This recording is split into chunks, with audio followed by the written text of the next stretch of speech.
Emily is a 29-year-old mother of a 5-year-old boy who lives with her husband and son. She came to this practice for prenatal care during her pregnancy and routine gynecological care following that, but her last visit was almost 2 years ago. She was using Depo-Provera after the birth of her son, but stopped using it because she did not have health insurance. She has come to the office today because she missed her last period. Hi, Emily. It's good to see you. How are you doing? Your son, how's he doing? Daniel, right? Yeah, he's great. Just started kindergarten. Oh, that's great. Good to hear. So looking through your chart, I was looking back and I noticed you haven't been here for quite a while. Well, my job went to part-time last year, so I didn't have insurance, but now I'm back to full-time. Okay, great. So you have a job, you have health insurance. So what brings you in today? I missed my period this month. It's been irregular before. When I was on the shot, I stopped getting it completely. Right, that can happen on the depot. That's pretty common. But you're off the depot now, right? And looking back to see that your period was 6 weeks ago, have you been doing anything to avoid getting pregnant? Well, we use condoms sometimes, but my husband usually just pulls out. Oh, okay.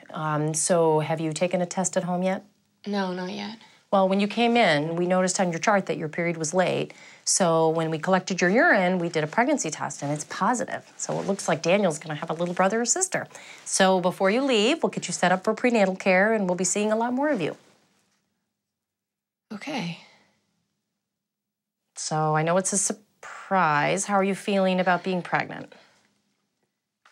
We have talked about having another child, and I would like Daniel to have a brother or sister someday, but this isn't really a good time for us. I see. Okay, so you do have other options. Do you want to hear about those? Sure. So one thing we could do is set you up for the prenatal care. We would do just like what we did with Daniel. We make sure you have a healthy pregnancy. Another thing we can do, if you decide to continue the pregnancy, is we could set you up to talk with someone about adoption, and then you could give up the baby for adoption. I don't think I could go through the pregnancy and then do an adoption.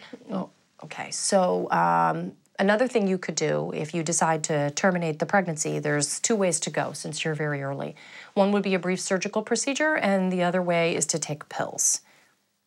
I'm not sure.